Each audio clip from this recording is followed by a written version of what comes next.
Olá, sejam muito bem-vindos. Eu sou Isabel Costa e começamos agora o programa especial do segundo Prêmio Literário Demócrito Rocha.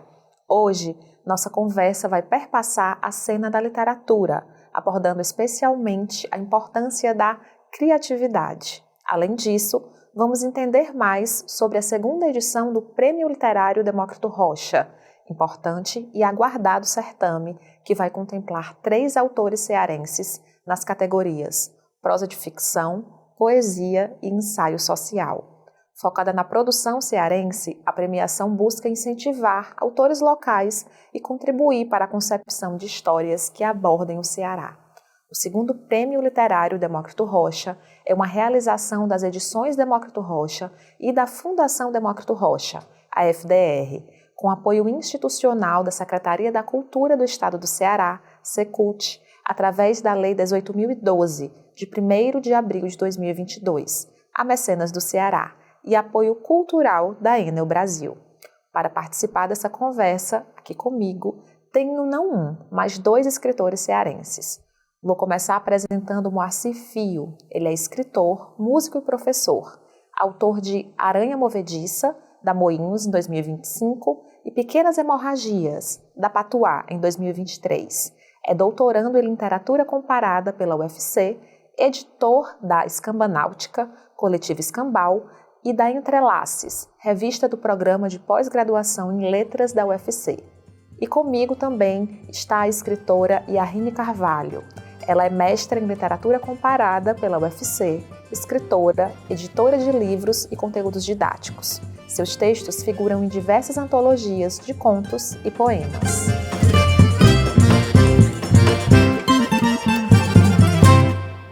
Muito obrigada pela presença e pela participação de vocês. Eu vou começar perguntando sobre criatividade. Ela é uma habilidade que a gente adquire ao longo da vida ou é algo inato que já vem com o ser humano? Olha, Bel, nós 2 somos professores, né? Sim. Então, eu acredito que a gente treina, sim, a criatividade. A gente desenvolve a criatividade. Aliás, não acredito, né? Isso é um fato. É claro que as pessoas têm mais facilidade para algumas coisas. Eu não chamaria isso de talento. Mas, de fato, algumas pessoas têm mais habilidade para, não sei, lidar com pintura, lidar com literatura, com esporte. Mas, inclusive no esporte também a criatividade é muito necessária, né? Mas esse ato de criar, ele se desenvolve mesmo a partir não só do próprio ensino, né, da escola, do ensino superior, enfim, mas também a partir de uma prática de família, prática de amigos, exercícios que a gente pode fazer, se desenvolve mesmo, tanto é que tem épocas que eu estou mais criativo, tem épocas que eu estou menos, e isso tem a ver com o que eu estou fazendo ou não naquele momento. Momento, né? E aí a gente pensa também que o ser humano, ele é um ser naturalmente criativo, né? A capacidade de efabulação, de criação, que desde a infância é estimulado na escola, né? Com as narrativas que se tem contato. Mas a criatividade em si, para ela acontecer, precisa ser estimulada, com exercícios, com contato com diversas artes, né, com a cultura. Então, com esse olhar atento que precisa ser aguçado constantemente, é que ela de fato vai se manifestar. Então, parte de um princípio natural do ser humano, aí o Moacir mencionou as múltiplas inteligências, múltiplas habilidades, mas que de fato só vai ser exercida com o estímulo, com o treino, né? Mas de certa forma ao longo da vida escolar, sobremaneira, isso não vai se perdendo? Falo isso porque na educação infantil nós temos muitas atividades para as crianças, no parquinho, com pintura, com contação de histórias. À medida que a pessoa vai crescendo, a vida escolar vai ficando mais burocratizada, até chegar no ensino médio, que é muito conteudista. Sim. Vocês acreditam que isso se perde? A gente precisaria ter esse estímulo também para os adolescentes e para o início da fase adulta? Há vários movimentos hoje que buscam fortalecer o papel da criatividade no ensino. Aqui no Brasil, a gente luta com pessoas que insistem não só numa educação que remonta ao modelo de educação que remonta ao século XIX, mas também uma educação que gira toda ao redor de métricas, de notas, né, de padrões para se atingir. Que tem lá, as métricas e as notas têm lá a sua importância, mas sim, a gente acaba perdendo muito desse espaço da criatividade que se foca na primeira infância para um conteúdo que nem sempre dialoga não só com a realidade do aluno, mas com as potencialidades que ele tem. Então, é um esforço por parte dos professores, mas que eu também creio que tem que ser por parte das secretarias municipais, e está na BNCC, está na Base Nacional Curricular, sim, né, o espaço para a criatividade, mas a gente tem que fazer esse esforço para garantir que o incentivo às soluções criativas dentro dos conteúdos seja sempre mantido, sabe? Que a gente não vá para o quantitativo, mas vá mais para o qualitativo. Isso. Como a própria BNCC fala. Acho que até as mudanças recentes que tiveram em relação ao vestibular, para o Enem, favorecem um pouco isso. Ainda que a gente tem essa pegada meio de concurso, né, de questões que buscam não medir se a pessoa consegue solucionar algo, mas sim se a pessoa decorou um conteúdo. Então ainda tem isso, é um esforço constante que a gente tem de superar essa educação baseada estritamente em conteúdo. Sim. E a gente vê por parte das escolas, né, esse esforço com a manutenção de múltiplos projetos, feiras que estimulam o teatro, as apresentações artísticas, a literatura, né, trazendo essas várias linguagens para a produção dos próprios estudantes, né, para colocar esses estudantes como protagonistas das múltiplas formas de criação. Né? Então, apesar de não ser algo predominante e que muitas vezes ocorre dentro de um recorte de calendário nas escolas, ainda assim a gente vê essa luta por parte, né, das secretarias, né, mas as escolas e professores principalmente em manter esses eventos que mexem com as artes no geral dentro das escolas, né. Acredito que deveria acontecer em intervalos de tempo com mais frequência, mas a gente trabalha com o que é possível dentro da realidade das escolas. Agora, puxando para o viés literário, vocês dois são professores, mas são escritores também, e o ecossistema do mercado editorial, ele é muito competitivo, tem muita gente publicando, muita gente falando sobre livro, tem livros estrangeiros que acabam dominando muito ainda do nosso mercado. Em um sistema tão complexo, tão cheio de estímulos, de competição pela atenção dos leitores, como é que a criatividade pode ajudar um escritor ou uma escritora? Acredito que é encontrar o seu nicho e aquilo que pode te definir como um escritor. Né? Acho que é a sua veia, não uma reprodução do que se está vendendo, o que se tem de uma atenção maior de mercado, mas acredito que uma originalidade individual, né, acho que contribui muito. Eu tenho uma posição sobre o mercado editorial que não é muito comum. Eu não acho que se publica muito no Brasil, sabe? Eu acho que se publica muito pouco, na verdade. Acho que pouquíssimas pessoas têm acesso à escrita, pouquíssimas pessoas têm acesso à leitura. Talvez, se a gente levar em conta o tamanho do mercado editorial, aí tem muita gente publicando, né? Mas eu acho muito pouco livro. Sempre falo isso. Nossa, se publica muito pouco no Brasil. E em relação a se destacar, né? Eu acho que a escrita, ela tem muito a ver com uma verdade, com algo que faz sentido para você. Eu também dou curso de escrita e normalmente a primeira coisa que eu pergunto é isso. Você está escrevendo algo que você leria? Que faz sentido para você, que você gosta, né? Claro que nem sempre, quando a gente está a gente às vezes tem um trabalho de escrita, né? E às vezes a gente acaba tendo que escrever algo Sim. que não... Mas na literatura, na arte, melhor dizendo, você não só fica muito mais à vontade de fazer algo que tem a ver com o que você quer e pensa em termos de literatura, como para divulgar e chegar nos seus leitores, eu acho muito mais fácil. Então é um trabalho de criatividade que surge naturalmente porque você está envolvido em algo que realmente você acredita. Que faz sentido para você, né? É a sua vertente dentro dos vários recortes que o mercado editorial possibilita, recortes temáticos. Então acho que encontrar essa linha que realmente faz sentido é uma necessidade gigantesca para que a gente consiga produzir uma verossimilhança com o que a gente acredita naquele texto, né? Moacir, você falou sobre os cursos de escrita criativa, você é professor, né, em algumas dessas formações, já trabalhou com vários públicos, e hoje nós temos, de certa forma, um ecossistema também de mais cursos de escrita aparecendo, mais professores de escrita, mais mentores. Como que você analisa esse mercado? Tem realmente gente formada aqui no Brasil com essa capacidade de capilaridade de dar essas formações? E, principalmente, que tipo de aluno é esse que busca um curso de escrita criativa? Olha, existem já formações, de fato, existe inclusive pós-graduação em escrita criativa, né?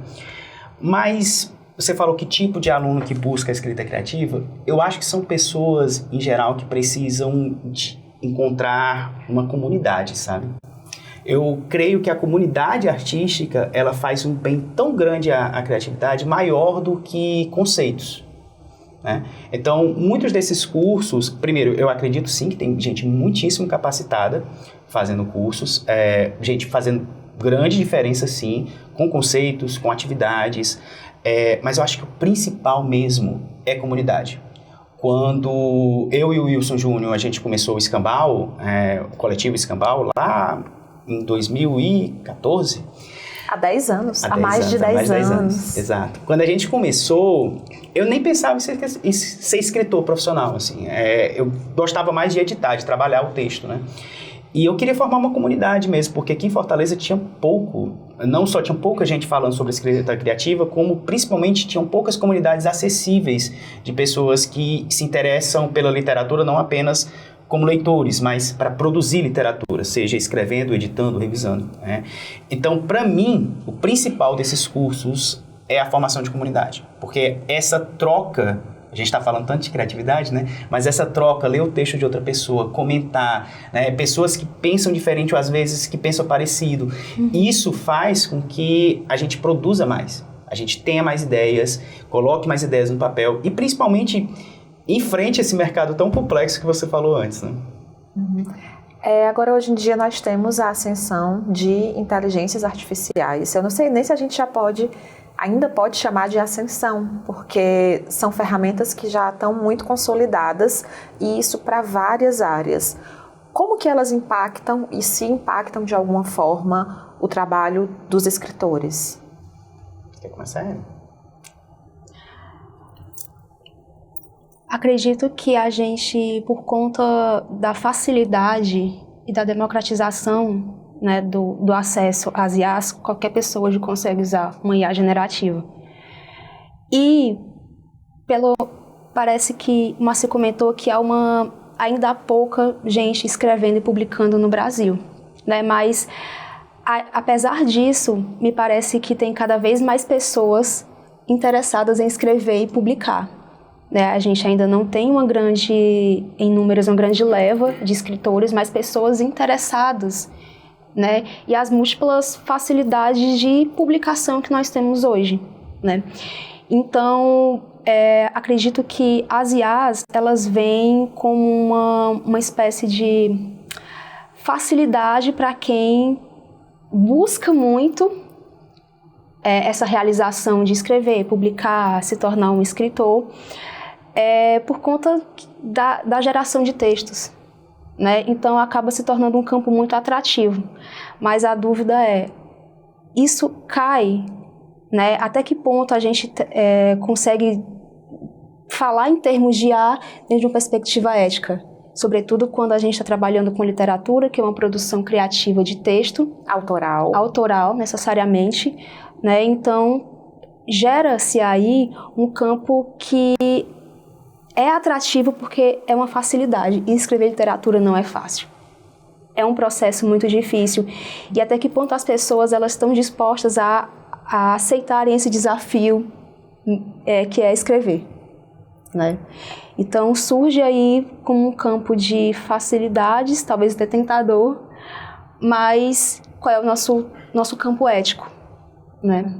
Porque escrever demanda tempo, né? Muito tempo. Não só no ato de escrita em si, mas antes a gente escreve muito na cabeça, né? E depois. Eu diria até que principalmente depois. Então, depois da escrita tem todo uma reescrita, você volta para o texto. E aí, em relação às IAs, né, as IAs generativas, para além da questão ética, inclusive de como essas IAs são abastecidas, isso é uma polêmica grande, mas nem vou entrar nesse mérito, existe uma questão aí o trabalho da literatura, o trabalho com a palavra, né? Você está trabalhando diretamente com a palavra. Quando você abdica disso, você está fazendo outra coisa. Né? Eu não sei o que é você trabalhar com IA, não sei de que é que a gente vai chamar. Você falou bem, né? Não dá mais para a gente falar em ascensão, é uma realidade. E está se tornando parte do dia a dia de todo mundo, dos alunos, né?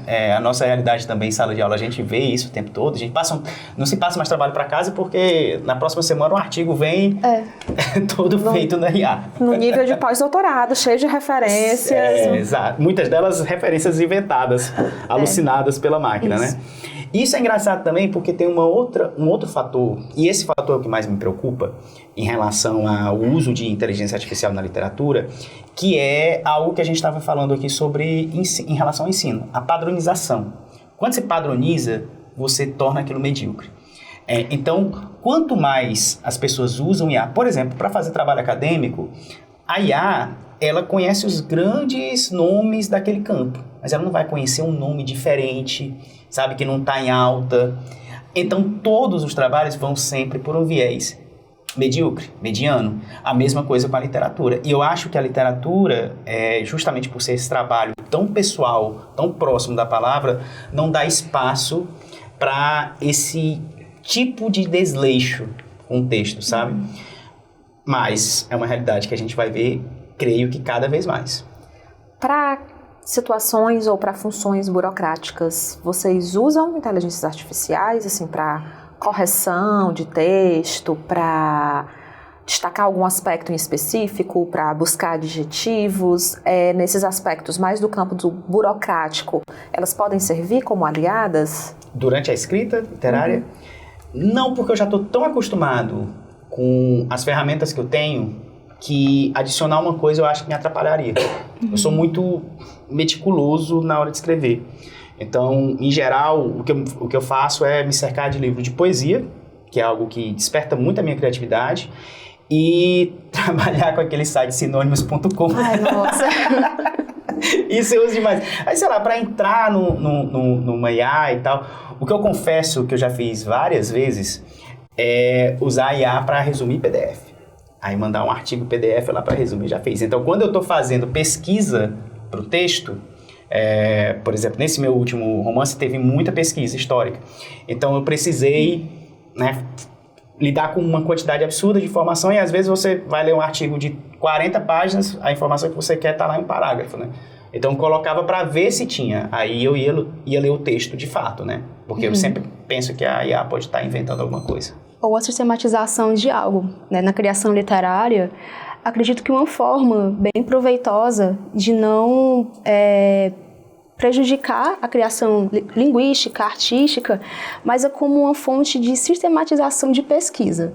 Imagina só, eu estou criando um texto em que meu personagem ele é um engenheiro de petróleo que está em uma plataforma no meio do oceano. Como é que é o dia a dia de um engenheiro de petróleo? Eu não sei. Então eu busco artigos, mas como é que eu vou sistematizar? Dentro dessas várias referências, eu estudo, eu pesquiso imagem, pesquiso vídeos de pessoas que estão nessa circunstância, mas como é que eu posso transpor isso dentro de uma sistematização de uma profissão? Né? Então, talvez a IA ela possa ser uma ferramenta para estruturar isso. Você sabia, Aline, que esse é um dos meus prazeres na escrita, essas loucuras? De criar? Tem uma personagem que tem um momento no livro que tem um exame grafotécnico e eu passei uma semana mergulhado nesse ambiente do mundo de exames de escrita e tudo mais. E aí teve um momento que eu não preciso desse nível de especialização para o livro, né? Calma. Mas eu acho isso maravilhoso, sabe? Esses momentos de loucura. É uma imersão, né? De uma pesquisa. Exato. Eu acho muito bom. Eu acho um dos meus prazeres. Creio que não seja para todo mundo, mas é um dos meus prazeres no momento de escrita ter essas pequenas obsessões, né? Que às vezes a gente usa, inclusive, para protelar a escrita. Não, com certeza. Mas aí eu vejo como uma dificuldade, tá, mas como é que eu posso sistematizar isso? Entendo. Como é que eu posso descrever uma rotina de um profissional que eu não conheço nada da área? Então, a partir de relatos, a partir de artigos, talvez seja uma forma de montar para mim uma sistematização dessa atuação, né? Mas, assim, a pesquisa, essa obsessão, realmente é muito boa. Na infância, vocês lembram qual eram as atividades que deixavam vocês mais criativos? Assim, não apenas relacionadas à escola. Eu imagino que vocês tiveram uma infância sem celular, igual a minha, né, pela nossa idade. Mas quais eram as atividades, assim, que vocês lembram até hoje com uma memória, com um carinho por ter despertado essa criatividade e despertado esse gosto para a escrita? Eu lembro que eu e os meus primos, a gente se juntava para fazer sessões de cinema. Só que essas sessões de cinema, na verdade, era eu contando historinhas com bonecos de papel que eu fazia. Então eu fazia bonecos de papel, desenhava, recortava, vocês Mortal Kombat e tal, não sei o quê. E aí ia contar, ia ensinar essas histórias para os meus primos, 4 ou 5 primos. Era uma coisa que eu gostava tanto de fazer e não estava relacionado, eu nem imaginava, sabe? Eu já gostava muito de ler, né? Sempre gostei desde criança, mas em geral era isso. Então eu pegava, às vezes, histórias que eu tinha lido, né? Gostava muito de história de terror, né? Então pegava essas histórias, adaptava e encenava lá para os meus primos. Então, essa ideia, inclusive, de adaptação, de você pegar coisas diferentes, pegar um pouquinho dali, um pouquinho... Elementos, exatamente, sempre teve muito presente na minha relação com a criatividade. Tanto é que eu te falei, né? Quando eu escrevo, eu me cerco de livros de poesia, porque aquelas palavras ali, aquelas imagens eu posso usar. Acho que é algo parecido, né? Isso denota também uma certa paciência, né? Paciência é um elemento em falta hoje em dia. A paciência de cortar o bonequinho, a paciência das outras crianças de sentarem e observarem isso. Paciência também é necessária para a criatividade? Acredito que sim. Porque não é algo que se constrói de forma imediata, né? Ela é um processo. Então, quais são as referências que eu busco para atingir aquele objetivo, o objetivo criativo, né? Então precisa ser alimentada, precisa de contato constante com outras produções vinculadas àquilo que eu quero produzir, né? Então precisa sim de essa escuta, essa leitura, né? Então é algo que vai sendo construído e isso, como não é imediato, é um processo, leva um tempo. E precisa de vazio também, né, Yarinha? A gente precisa ter uns momentos, aquela expressão ócio criativo não existe por acaso. A gente precisa ter uns momentos também de não fazer nada. Eu acho que essa questão da paciência, a gente está num momento histórico em que nós estamos sempre ocupados com algo. E então, um mundo muito veloz. Exato. Se você está parado em um canto, você está se entretendo com o seu celular. Você não para um momento para não fazer nada, né? Nesses momentos é quando as coisas, as pecinhas vão se juntando. A gente tá ali o tempo todo, tô assistindo uma série, agora vou parar, vou ler um livro, agora vou parar, É aquela coisa do tempo ser útil ou ser tempo de entretenimento. Exatamente, seu tempo tá sempre preenchido. Até para ir no banheiro a gente leva um celular e não para um minuto, né? As pessoas não conseguem lavar a louça sem escutar um podcast porque é uma perda de tempo. Exato. No caso da louça, eu realmente não consigo, não. Mas eu, por exemplo, eu tenho meu momento para aguar as plantas, né, momento para escovar os gatos, que são instantes, de fato, que eu não faço nada. Cozinhar também. Então, são momentos em que eu tô ali, tô fazendo uma atividade. Meu psicólogo disse isso, ele me dá uma bronca, inclusive. Mas tô fazendo uma atividade, mas pelo menos o meu cérebro, ele não está processando informação. Porque essa é a questão, a gente está sempre processando informação o tempo todo. E aí não tem espaço para a gente imaginar a fala de um personagem, para a gente imaginar um mundo, uma situação, porque você está sempre ocupado. Criar uma solução dentro de uma narrativa, ou às vezes criar uma solução dentro da própria vida mesmo. Dentro da própria vida. E a gente precisa ser criativo na nossa vida. E como, né? Na realidade que a gente tem. Nesse sentido, eu queria que vocês indicassem atividades que não fossem leitura. Você falou dos livros de poesia, que sempre se cerca deles. mas atividades que ajudam o ser humano de diversas idades a ser mais criativo, não tanto relacionado à leitura, assim, o que é que vocês fazem? É ir para uma praça, é andar de ônibus, observar as pessoas, subir e descer no elevador. Quais atividades vocês indicam para que quem está nos acompanhando faça e consiga ter momentos mais criativos para alimentar esse ócio? Eu acho que um exercício muito interessante é o da fotografia. Porque a fotografia, a gente escolhe um recorte daquele local, daquela circunstância em que a gente está, e ela também, esse recorte cria um significado, né? Então, sair, caminhar pela cidade, andar de ônibus, andar de metrô, ir à praia, né? E fotografar. Eu acho que a gente consegue capturar muita coisa com a fotografia, do celular mesmo. Então, ter esse exercício de registro, porque as fotografias criam narrativas, né? Então, a partir de uma foto, pode surgir toda uma narrativa, toda uma história. Não necessariamente uma fotografia para ser postada, para ganhar likes, para ter uma visibilidade, mas uma fotografia pela existência do recorte. Sim.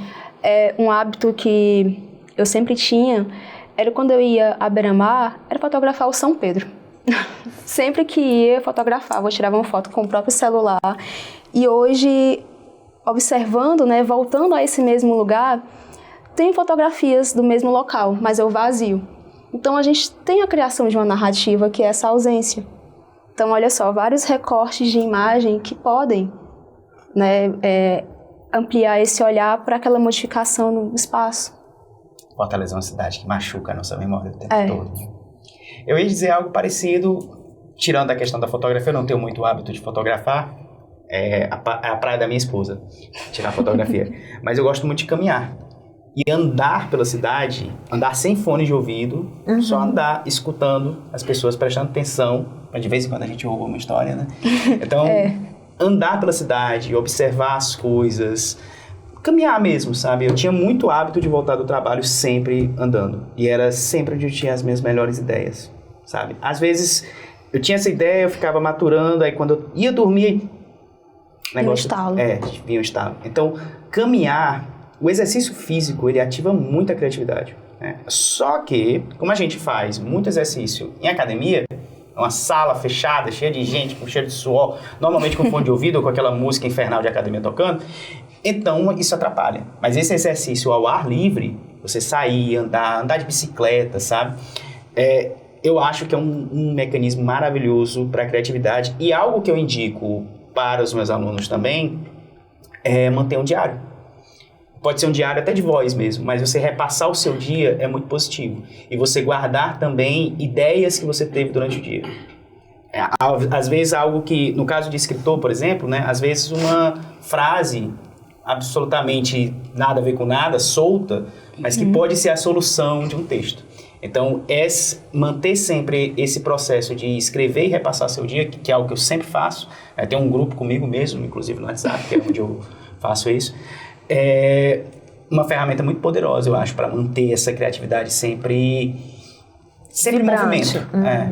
Agora, pessoal, em um mundo em que já se escreveu tanto e publicou tanta coisa já saiu ao longo da história da humanidade, é possível encontrar nos dias atuais publicações que sejam criativas, que tragam algo novo para o leitor e para o mercado editorial? Nossa, com certeza.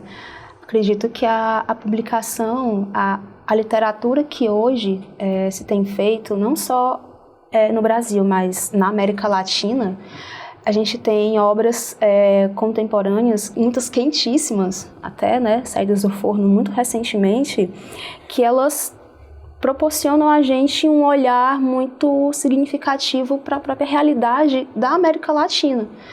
Né? Então, escritoras, as obras, eu vou citar no geral, a Samantha Schweblin, a Dolores Reis, né, que trazem uma nova visão sobre essas múltiplas problemáticas com formas criativas, né, de abordagem da narrativa, de perspectiva das personagens.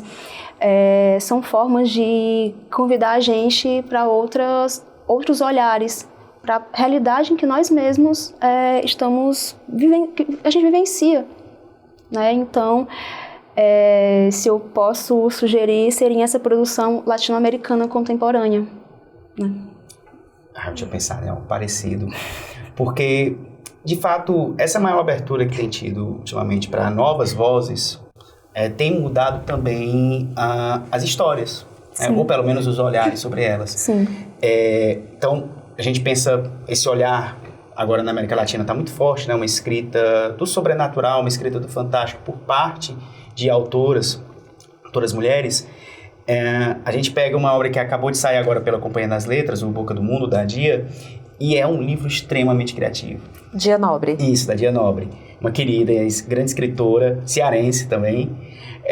E é um livro que tem aquela energia, sabe, de um regionalismo fantástico, sobrenatural, mas escrito com um olhar tão original, tão diferente, que é encantador. E isso também, eu posso citar o meu amigo Wilson Júnior, né, que ele está com uma sequência de livros de fantasia para jovens, o Trama Ancestral, saindo pela editora Cortez, que são livros de fantasia bem clássicos, né, embora sejam históricos também, mas que trazem uma perspectiva da história e da fantasia que a gente raramente vê na literatura brasileira. Então, uma fantasia feita pelo olhar das pessoas africanas trazidas à força para o Brasil, ali no contexto colonial, no contexto escravocrata. Então, só isso, para mim, juntar a fantasia, que é algo que a gente normalmente pensa em duendes, elfos, Senhor dos Anéis, se passando aqui no Brasil, no período histórico e com o olhar dessas pessoas que, em geral, são marginalizadas, isso para mim é criatividade. É você juntar coisas diferentes de modo inesperado, sabe? Então, obras criativas, normalmente, eu considero não aquelas obras que reinventam a roda, que são... Claro, isso também é criativo, né? Mas a gente acaba pensando só em vanguarda, né? Às vezes não, às vezes você está escrevendo ali um gênero bonitinho, uma história com começo, meio e fim, e ela é criativa justamente porque ela traz elementos que são inesperados naquele determinado contexto. E muda o viés narrativo. Foge daquele olhar tradicional e traz personagens como protagonistas que historicamente foram marginalizados. Então, colocar esses personagens para falar, para contar essas histórias, é algo, sim, que pode ser inovador, né? Então, a gente tem visto uma ascensão muito grande de obras no mercado editorial que trazem esses vieses. E é muito interessante. Inclusive, muitas obras de cearenses, como o Moacir citou, né? Nós escrevemos muito e prova disso também é que a gente está aqui dentro de um contexto de existência de um prêmio literário, que está na sua 2ª edição já. Sim. Prêmios são ferramentas magníficas para se exercitar a criatividade.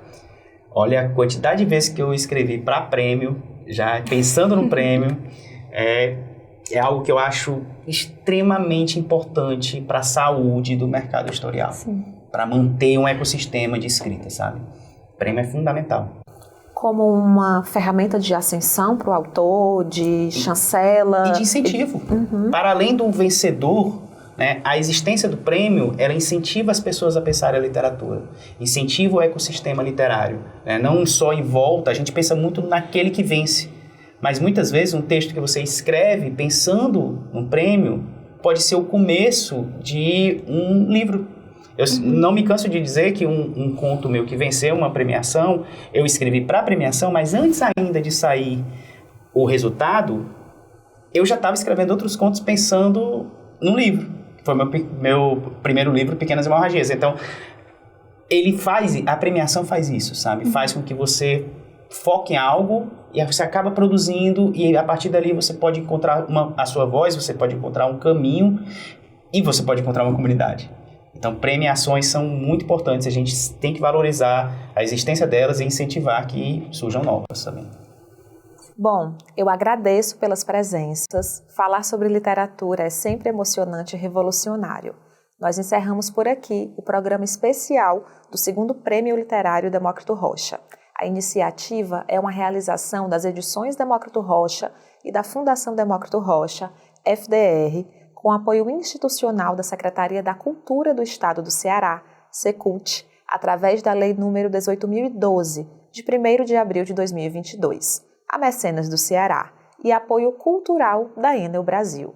A premiação busca obras inéditas cearenses em 3 categorias: ficção, poesia e ensaio social. Será selecionado um vencedor por categoria. Cada um receberá um prêmio de R$3.000 e terá sua obra publicada de forma digital e em audiolivro. A ideia é ampliar o acesso à cultura, estimular o pensamento crítico e dar voz a diferentes narrativas. As avaliações das obras submetidas serão realizadas por jurados, sendo 2 por categoria. Os textos serão julgados pela qualidade literária e domínio técnico, originalidade, ineditismo e atratividade do tema. E, claro, a contribuição para o enriquecimento sociocultural. O segundo Prêmio Literário Demócrito Rocha é parte de uma jornada de fortalecimento da cena literária cearense. Ele tem ações que impulsionam a divulgação dessas obras, com lives, programas de TV, matérias no ambiente virtual, caderno especial e um canal digital com o conteúdo do projeto. Os trabalhos deverão trazer a relação da população do Estado com sua terra, a partir de histórias que enfatizem a riqueza cultural de seus povos, desde os que habitam a serra, o sertão e o litoral, as comunidades indígenas, quilombolas, afro-brasileiras e ciganas. Eu me despeço de vocês e até a próxima. Muito obrigada pela presença e pela participação.